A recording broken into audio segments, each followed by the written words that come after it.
They attended the Andrews Church in Grafton, which was a Methodist church, and Anna heard her mother praying. She taught a woman's Sunday school class, and she was always teaching them about the women of the Bible, not specifically the men, but the women of the Bible, and how important their parts of that time period was. So she said a special prayer almost at the end of every Bible study, and it always included that we needed a day set aside to honor all mothers and to let them rest. And that's where Anna's little seed got planted when she was going to Sunday school there with her mother all the time. So does that answer the question better now? Yes, but I don't know what the prayer, word for word, said. It just was that she prayed for mothers to be able to have one day a year to rest. And she was wanting to start it, but she never got to, so Anna took up the cause. So this really wasn't about greeting cards or doing favors or special meals or flowers. This was just for a day of rest and to recognize mothers. And so I think when it became commercialized and Hallmark and all of the companies stepped in, I think that maybe made her angry because it was contra to the intended purpose of Mother's Day. Is that correct? That's correct.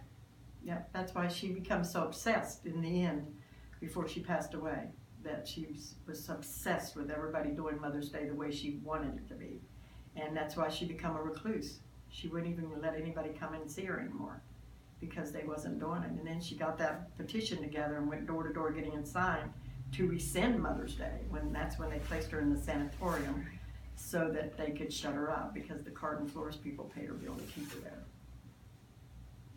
Got one more question? Why did Anna Jarvis fight hard against the companies trying to make profits from the people who believed in Mother's Day? Well, that was again because she wanted you to honor your mother the way you were supposed to, not promote businesses. And even the man that helped her get it, Wallamaker, he saw in the future that he was going to be able to use his mercantile to make more money. And so that's why he helped Anna get Mother's Day, because without a man behind you, you didn't get to do anything in those days. Women had no rights. We weren't allowed to do anything. So he helped her by taking her to the United States in D.C. and helped her talk to legislators to get this day. And then President Wilson was a famous president that loved holidays, so he signed all of our holidays. He was the one that made almost all of the holidays we celebrate today. So it was because of that she was so distraught, and because people were making money left and right. They were making money off of her pictures, as I told you in the parlor, and off of her interviews, and that's why she quit. She didn't want you to make money. She wanted you to go see your mom and dad, or your mom. And your dad, because dad came along later. Any other question? Is that all, Emily? That's all that's on her paper. Okay. Yeah. I have one more question for you. It would have just taken a small turn in her thinking to agree to disagree with the way that corporations had grabbed onto the idea of Mother's Day. And the ending, I think, for Miss Jarvis would have been very different if she would have politely agreed to disagree and just let what happened happen. Things really were out of her control at that point. Right. It's very sad that didn't happen. Was there anyone in Anna's life who tried to talk reason to her, who tried to say, listen, I know you don't agree with Hallmark, I know you don't agree with the floral companies, but you're kind of ruining this for yourself, and people are perceiving you as being very negative about this holiday when you're the founder. If you would relax a little bit and just agree to disagree quietly, you could die a very rich and happy woman. Do you think there were any Sentinel people in her life to help turn her thinking around? No, because her family, by the time she became obsessed, all of the family was gone. All of them had passed away. Even her uncle that she loved dearly, James Edmund, he was gone. And there was no immediate family that even would go near her. She had a niece, the niece was still alive, the one that belonged to Josiah. but she lived here in Fairmont, outside of Fairmont and Fairview. And they did not communicate. Even when Anna died and the lawyers were dispersing her estate, they mailed her several boxes to Ellen, and she sent them back because she couldn't take them because they were COD. I don't know why Anna's money was going, because she had plenty of it. And but they sent 2 more back to her, and she never opened them.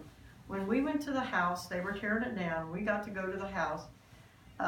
They gave us those 2 boxes, and that's where I found all of these wonderful pictures that you took, and also found letters, diaries, their marriage license, Granville and Anne Marie's marriage license, a lot of letters from Anna. I have thousands of letters from Anna that she wrote to people, and some were family, but she was also very particular about her writing.